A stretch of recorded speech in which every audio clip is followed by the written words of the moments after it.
How would you respond if you loved playing sports, but you were told that your leg had to be amputated?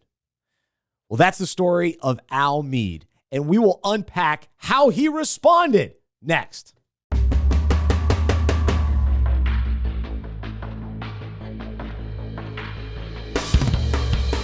Welcome to the Unpacking It podcast, where we unpack sports, faith, and life with intriguing guests from the sports and entertainment world. Today's guest is Al Mead, a gold medal winner with an incredible story, and we are excited to kick off our summer interview series sponsored by Upward Sports, and we really appreciate them for connecting us to Al. Actually, I had the opportunity to hear Al speak when I was up at the Reach Gathering in Columbus, Ohio. He was one of the keynote speakers, and so I have heard his story, and I am excited to share that story with our listeners today and our viewers. And so thanks to all of you joining us on YouTube or Spotify or Apple or any of our social media platforms. You are in for a treat. You will be encouraged and inspired today. And so stick around. It's a full story, and so you won't want to miss any of it. And we're excited to welcome Al on today. And then in the coming weeks, we've got other interviews in store. So we are switching our format up just a bit for the summer, and so we're excited about some of our special guests coming up, beginning today with Al. After you listen to today's show, we hope that you will share it, leave comments, and leave a review for our podcast, and greatly appreciate your support there. And I do want to thank Upward Sports for their continued support of Unpacking It and for this podcast. And so Upward Sports is the world's largest Christian youth sports organization, partnering with local churches to use sports as a powerful outreach tool to engage the community. They got a bunch of different sports that they offer, including basketball and soccer and baseball. They now have running for adults and pickleball. So pickleball is easy to learn. Even I learned it. So it's easy to learn. It's quick to set up. It's one of the best ways to keep kids engaged. And so whether you're looking to start a traditional league or a flexible practice and play format, Upward Sports is here to help you build strategy that fits your church. And so with a trusted history of partnering with over 5,000 churches nationwide, Upward stands ready to support you and your church. Visit upward.org/unpack. And so I'm repping my Upward Sports t-shirt today. It's one of my favorite t-shirts. It just fits so nicely. It's comfy, and it just kind of lays nicely. So there you go. All right, so we are excited to welcome on today's guest. His name is Al Mead. He is a Paralympic champion and trailblazer who embodies resilience and faith. He's known for breaking the world record in the long jump and winning gold at the 1988 Paralympics. He was inducted into the Georgia Sports Hall of Fame in 2006, the USA Track and Field Georgia Hall of Fame in 2011, and the Atlanta Sports Hall of Fame in 2015. He's been a CBS sports commentator, a dedicated pastor for 25 plus years. He's currently the North Campus pastor at New Hope Church in Fayetteville, Georgia. He's been married to his wife, Shelly, for, I believe, 40 years. We'll ask him about that. They have two daughters, Ashley, who's an anesthesiologist and a graduate of the Morehouse School of Medicine, and then his other daughter, Monique, is an intellectual property attorney and a graduate of Georgia Tech and Georgia State Law School. We will talk about being girl dads in a little bit as well. But Al, it is great to have you. How are you doing today? Fantastic, Bryce. Fantastic. Thanks for having me, buddy. Man, what an intro, man. Let's go. We're fired up. We've laid it out, and so time to jump in. And before we hear your incredible story, as you can see in front of me, I am a diehard sports fan, and behind me, I'm all in. Of course, that's what our ministry is all about. But I'm curious. So you grew up in Chicago, but you've lived in the Atlanta area for a long time. So what is your sports fandom and your team allegiances these days? My sports fandom remains in Chicago, Chi-Town. Let's Born go. and raised in Chicago. Man, we have family generations all the way back, believe it or not, to the late 1800s in Chicago. Wow. That's cool. And so I am a diehard Bear fan, diehard Bulls fan, diehard Chicago White Sox fan, Because we are Southsiders. So if you're a Southsider, you're a Sox fan. If you are Northsider, you're a Cubs fan. And of course, with all the rage about the new Pope being a Southsider, he's a Chicago White Sox fan as well. That's awesome. Well, the Bulls have struggled a little bit in recent years, but your Bears seem to be on the rise. So how you feeling about this kind of new regime and new quarterback? I tell you, I feel really good. Last year, we were set up to expect some great things.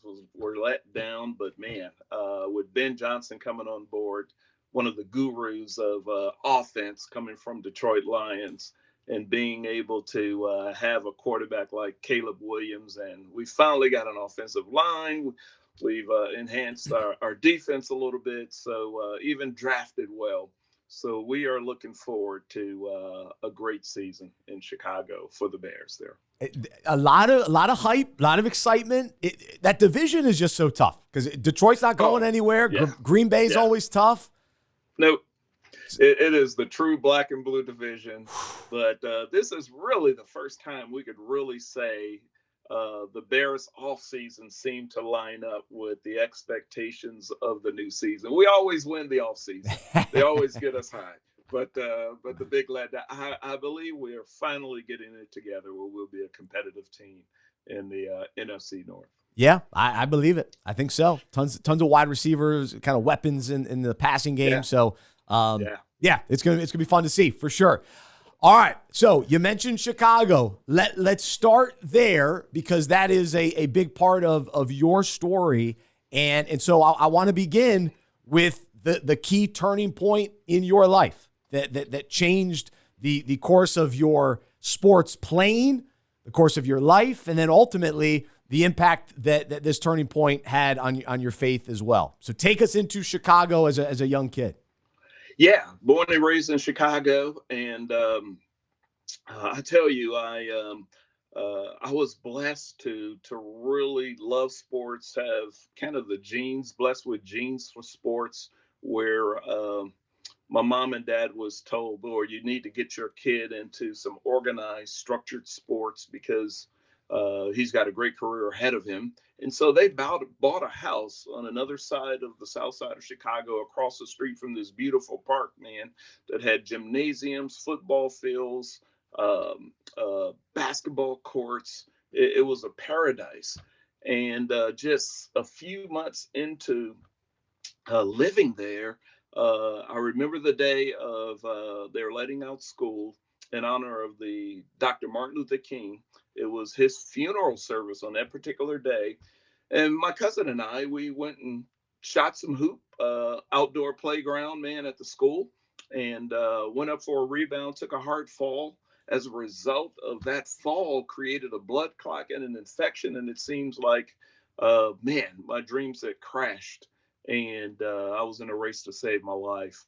When I was in a hospital, they told my mom that, hey, in order to save your life, your son's life, because it was about a few days after they realized that that an infection had set in, and they had to amputate my leg. They amputated my foot, then below the knee, and then finally above the knee, which is a 4 or 5 week span in the hospital. And yeah, that turned my life around. I was basically born and raised in the church, but I didn't have a relationship with the Lord at that particular time. But you could believe that at that point I needed the Lord, and accepted the Lord in my life. He took me and said, "Hey, keep pressing on. You're going to be okay." And things may happen to you and around you, but the thing that matters most is what's happening inside of you. And basically, the Lord told me, "Hey, I got you." And as a result, I did a lot of crazy things as an amputee, where they didn't make legs back in 1968 for sports activity. And so I had a prosthetic leg that was basically a wooden leg. And I can remember the first time I got my prosthetic leg, a few weeks after I was released from the hospital.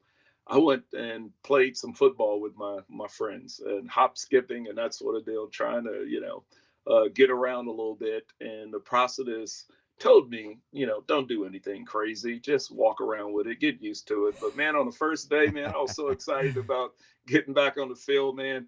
My leg literally fell off, fell apart, and freaked my friends Oh out. my gosh. And that was the first start of an incredible journey of setbacks are set up for comebacks because I had plenty of setbacks. But as a result, man, the Lord told me to take that word "can" out of my vocabulary, and as a result, man, it grew to a point of enhanced prosthetics, enhanced sports involvement that made me the person today, and it was all the Lord there. Wow. No, it's hard to hear on one end, but to know kind of how the story ends, it's also encouraging. But okay, so what age are you when you had this injury? Yes, good question. I was 9 years old, third 9 years grade, old. man. Yeah, I was a kid, literally a kid, and I used to be the fastest kid in the community in my school until this point. And but yeah, I was real young. And so, how did your parents react to this, Yeah, injury yeah, and yeah. unfortunate news from their perspective? I imagine. Yeah, they were both parents of faith. But I can remember in the hospital bed that my mom, when she was giving me to get the bad news that they would have to amputate my leg, I told my mom, I said, "Mom, it's going to be okay." And she said, "Honey, they're going to have to really amputate you." I said, "It's going to be okay because, man, if they have to cut off my leg, God's going to grow it back." And that was kind of the faith that I grew up with. If he could, what happens when you cut hair and it grows back, you cut your fingernails, it grow. I didn't have a concept as to what I was getting into as a kid, but there was no doubt there was a spirit that it was going to be okay. So they were my biggest supporters, my biggest cheerleaders. And I tell you, I know are random crazy because they never told me. Every time I came home with my prosthetic leg broke in pieces, I'd be walking around the house, ball bearings are all over the floor. I'm squeaking all over the place. And they never, ever once said, "Boy, if you don't sit your butt down and just, just be a regular kid." I don't know. But they were encouraging throughout. That's an incredible perspective for them to have and to keep during that time, of course. And then Yeah. though for you though, as a 9-year old, it's remarkable to think that you were this resilient at that age. And take me into kind of how quickly you realized, all right, I've got to turn to the Lord in Yeah. this Yeah. situation. Yeah, it was. I had moments of doubt, and this was really before um, I got my prosthetic leg. It took a few weeks, so I was walking with crutches, one leg. Of course, it was a new look, a new feel. Everybody saw me as disabled, handicapped, crippled, that sort of deal. I had to get over that image. I Mm. can remember crutching down the street, sitting on a fire hydrant, looking at all the activity at the park because we were right down the street from the park. And I always tell this story that the Lord sent an angel to me. She was driving by. She got out of her car and she said, "Honey, you ran all over the place. I used to see you play all over the place. Don't give up." Mm. And I said, "You're right." And I was thinking to myself, man, there's no hopping contest across the street. What can I do? So I got on my bicycle and I figured out how to ride my bike with one leg. Wow. Man, and I tell you, that was how the Lord was opening up doors for me. Just taking one step at a time, one moment at a time to build my faith, to build my trust in Him, and to keep on pressing on. And so it was tough, but man, I tell you, when I got my first prosthetic leg, I was ready at that particular point to prove people that yeah, I may run differently, I may look differently, but man, I am going to compete in the best way I possibly can, and that's what I did for sure. So I want to talk more about some of the wrestling of emotions, but we'll do that after, and kind of some of the Yeah. faith building Yeah. that took place. But you're this competitive kid. You're still like, I'm going to keep playing, and so Yeah. you're still out there competing. And so ultimately, though, you reached a pretty high level of competition. So take us into the sports journey that you entered into, even though you had a disability. Yeah. Yeah. And the weird part about it, Bryce, that I didn't know of another amputee on the south side of Chicago. I was like a Lone Ranger. It was like the school of hard knocks. And so I can, and here's the cool thing. When I took my broken leg back to my prosthetist who told me to take it easy, he saw that he wasn't going to hold me back. And he says, I guess I got to go to the drawing board.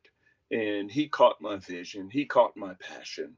And as a result, he too said, I'm going to do whatever it takes to get you back on your feet. Whatever you break, whatever I need to adjust, we're going to make this happen. He said, this is new for me, and we're going to be in this journey together. And as a result, man, I played baseball as an amputee. I played hockey, goaltending as an Wow. amputee, uh, and basketball as an amputee. I even tried out for my high school basketball team. That's how much I had advanced in mastering my prosthetic leg. And of course, man, as a result, the one leg became so strong that my calf looks like a melon that that is on my leg as a result. I And believe I it. tell you, when I go back home or see some of my old friends, they said, "Brother, man, you have inspired me and encouraged me throughout our friendship and our journey together. That man, it's because of you that I didn't give up in life. It's because of you I didn't have an excuse." And they were just blessed to be a part of the journey with me as well. Gosh, how cool is that? And so, all right, so you keep playing, which is remarkable, and especially to play all those sports. And I mean, Yeah. hockey's hard enough as it is, so Oh yeah. that's Yeah. incredible. Especially with ice skates.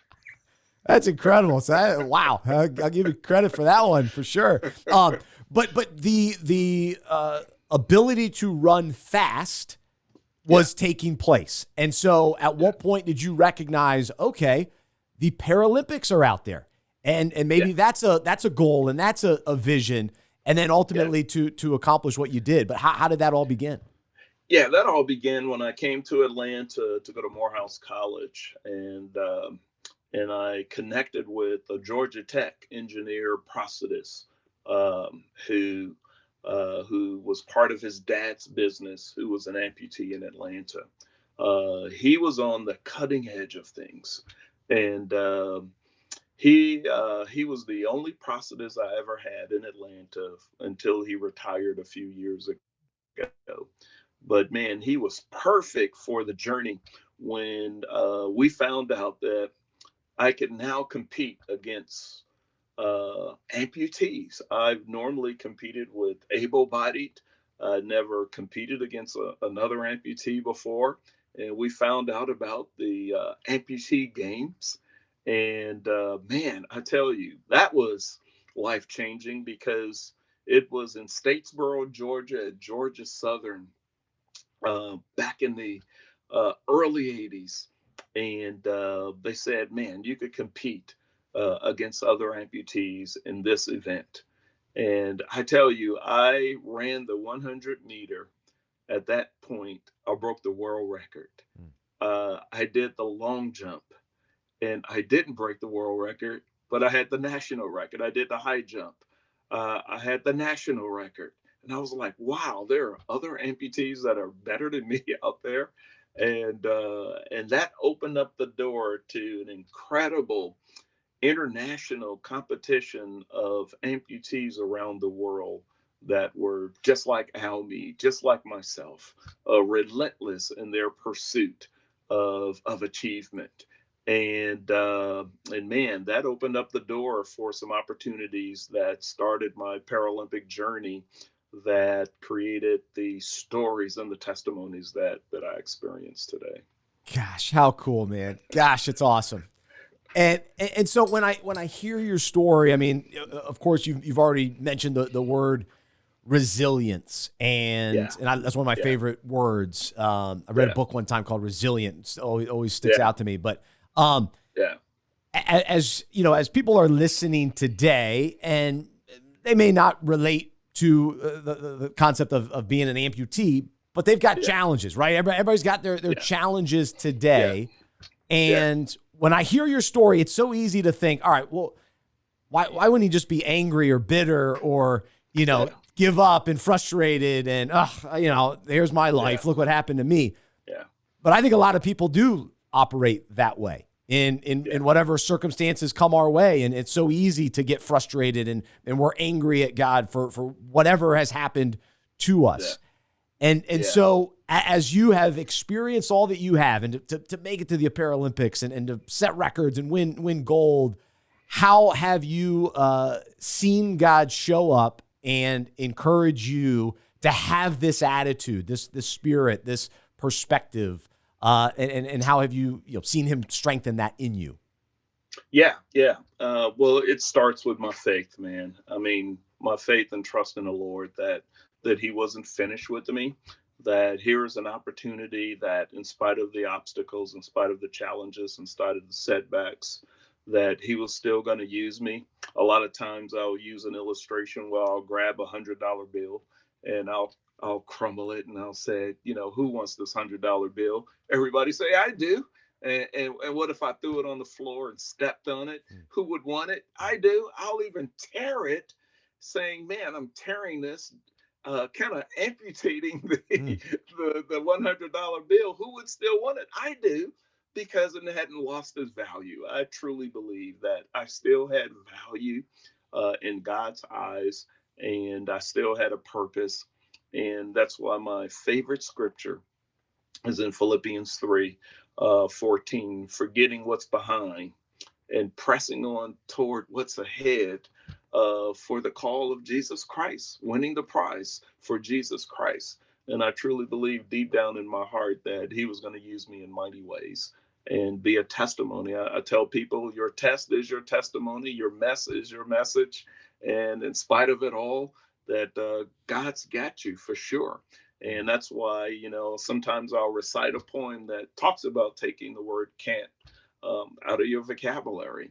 And so, yeah, as a result of having that winning attitude, as a result of pressing on and not giving up, I tell you,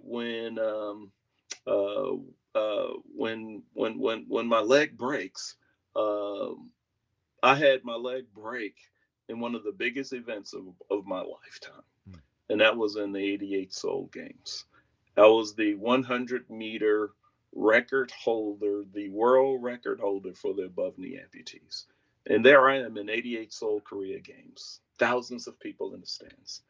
And my hydraulic unit in my leg breaks in the big show. Mm. That's a bummer. I mean, my mom's in the stands. She has cheered me on after all that hard work, and she runs down the stadium steps to see if I'm okay because my competition leaves me.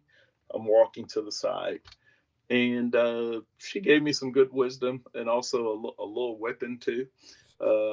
She said, "Hey, you're still my hero." I said, "Don't give me that mushy stuff. I was supposed to have that was supposed to be my medal." She said, "Well, perhaps you got a little big headed. You didn't think you could ever lose." And only moms could share that. That's right. But she said, "You got the long jump left, and you could win this." And I said, I never won internationally. I'm the best nationally, but not internationally. And sure enough, a few days later, man, in that competition in the long jump, even my competitor in the long jump breaks the world record. But in the third round of that, and I tell people, when your back is up against the wall and you can't seem to hold on a minute longer, don't even give up then, because that's the time and that the tide could turn for you. And as a result, man, I ran down that runway, popped that bar as if I was going to jump over the sand pit, and it felt like I did. and came home with the gold medal Let's in the go. long jump. Let's And go. I didn't think that I would ever medal in the long jump event. But again, it was an example of God had me. Mm. It was a setback, but He was setting me up for a testimony to not give up. That He is still with you, He'll never leave you or forsake you, even in the arena of sports. It could be a really cool thing. Gosh, it's incredible. It's a great story. It's inspiring, and man, no, I appreciate you sharing that, and cool to see the gold medal as Yeah, well. And so the opportunity to be a part of the Paralympics. Not only were you a participant and a winner, but then you became a commentator. You became a part of the yeah, leadership for it.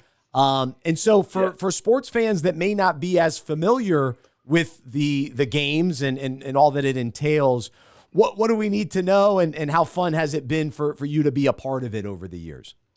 Yeah, well, the Paralympics are Olympics for elite athletes with physical disability. Of course, we have the Special Olympics where there's a mentally impaired and things of that sort.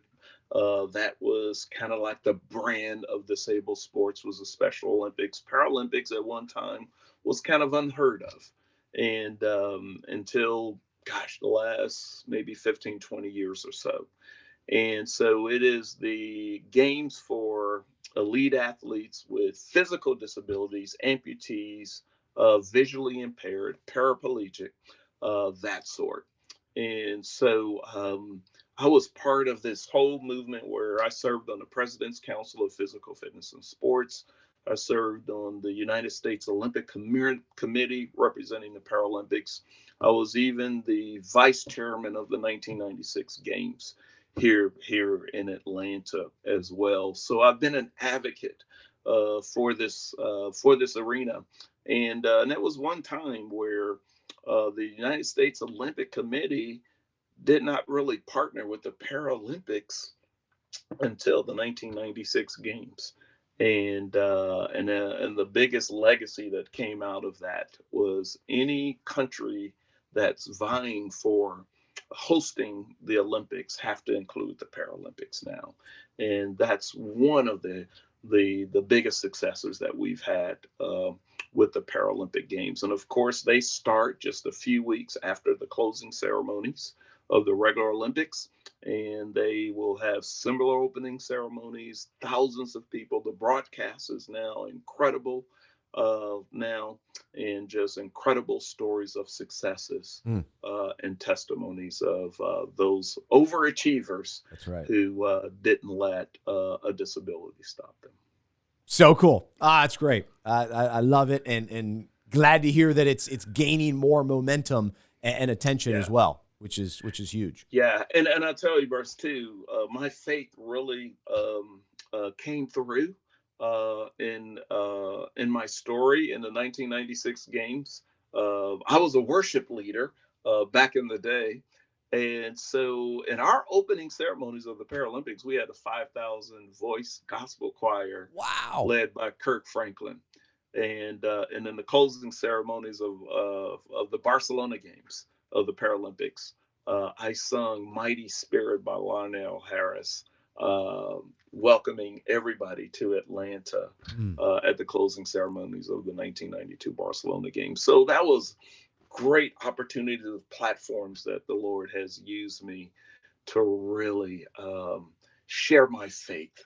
It was triumph of the human spirit was our theme, but everybody knew that it was more than a human spirit without me. It was the Holy Spirit and the Lord. Amen. Amen. That's tremendous. And so along those lines, and so kind of after your playing career, you ultimately become a pastor and get into ministry and have been doing that for over 25 years. Yeah. And so a part of that, though, has been very involved in sports ministry and leveraging sports to have an impact on your church and community. And I know that Upward is a big part of that as well. But how did God kind of open up the door for you to get into ministry, and then the role that sports has played in that journey?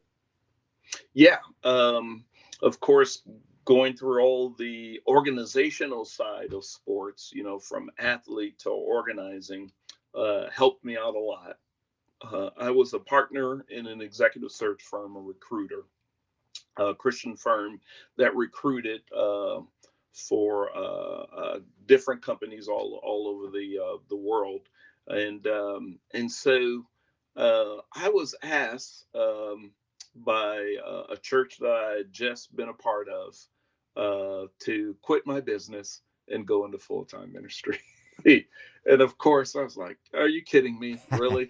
And it was Dan Cathy, Chick-fil-A, who introduced me to the church that I'm in now. Wow. And he said, "Man, there's a cool church here in Fayetteville that I'd love you to check out."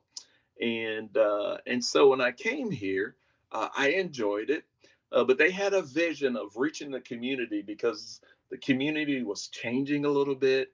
The demographics was becoming more diverse, and they said, "How could we reach this community?" And of course, from my sports background, I said, "Man, sports is it.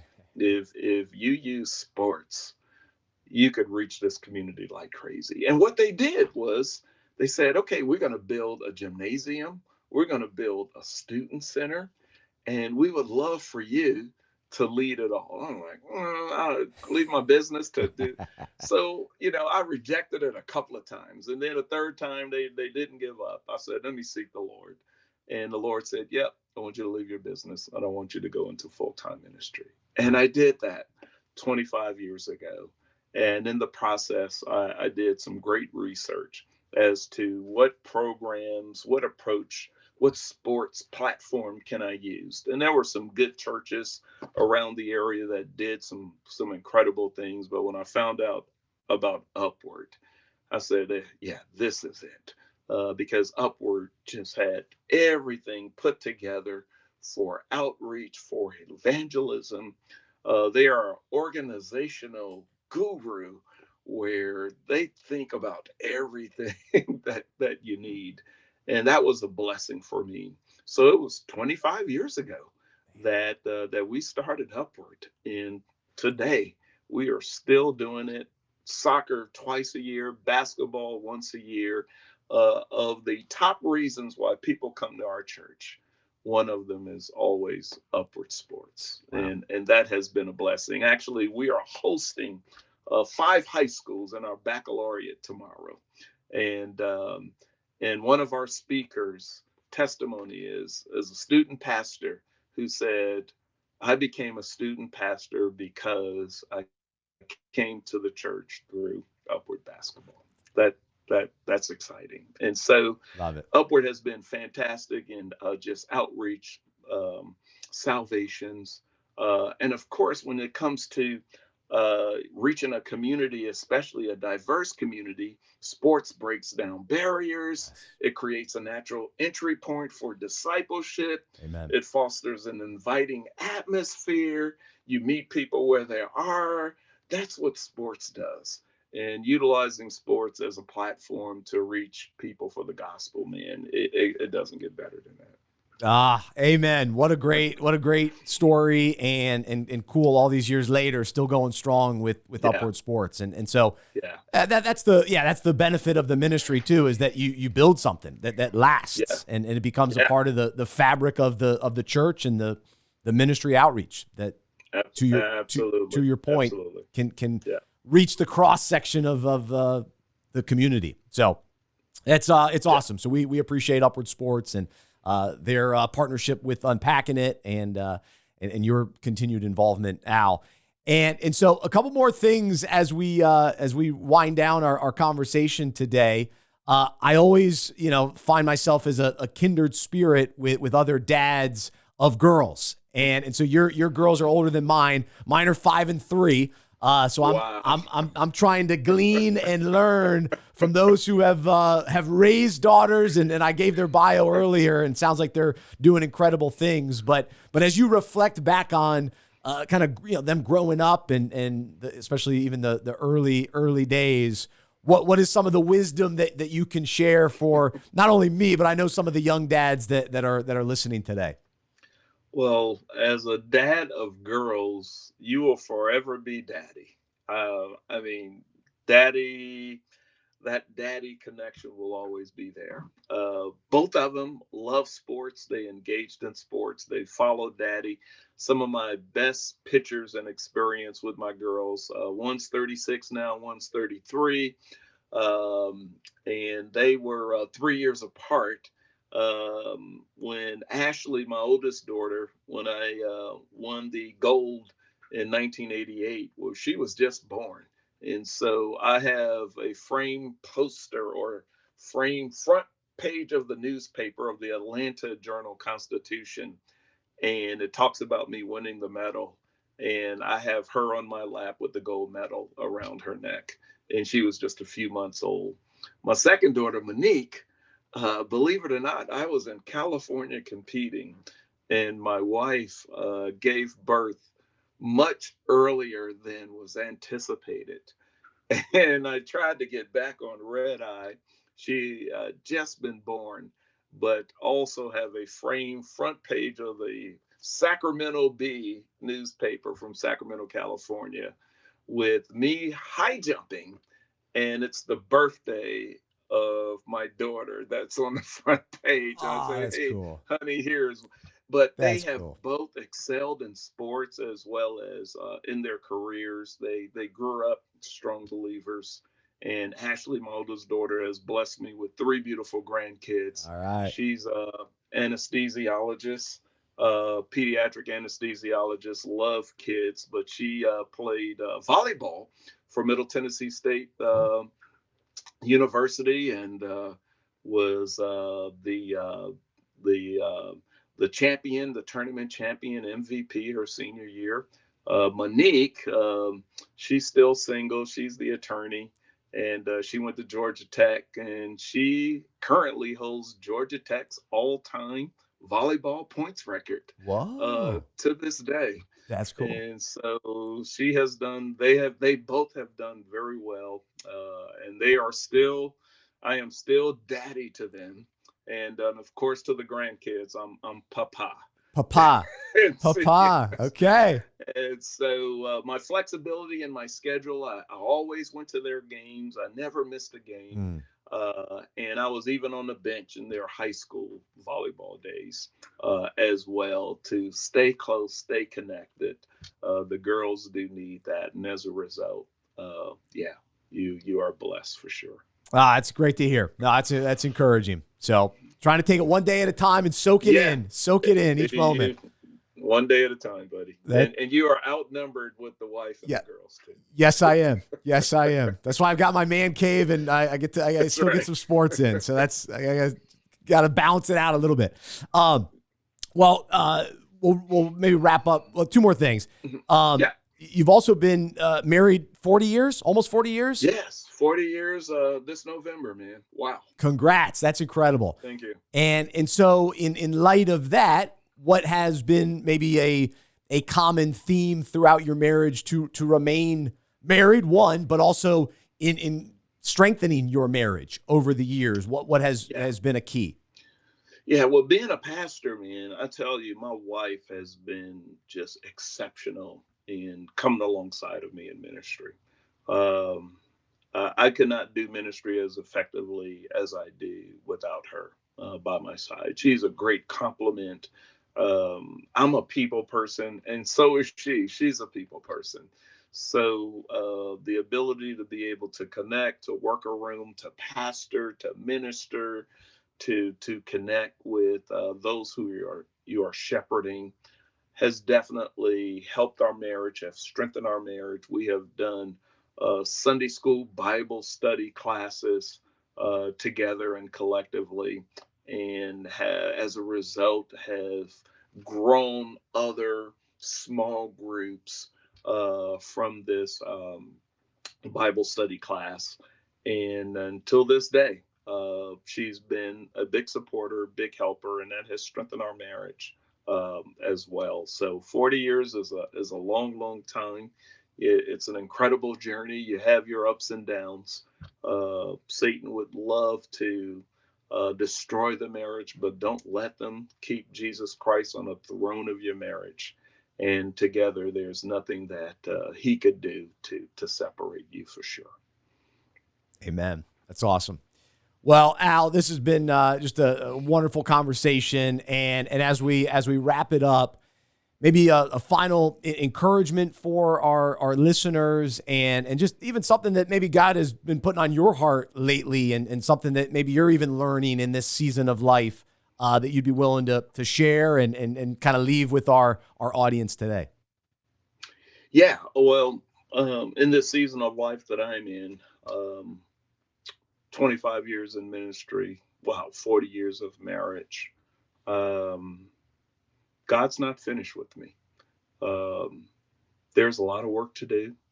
Of course, we're in some challenging times right now, but there's nothing better than to be a part of his kingdom work that brings brothers and sisters together, lifting each other up, interceding on each other's behalf, being in this spiritual warfare that we're in as believers, keeping us together, wearing the full armor of God together, holding up our shields together.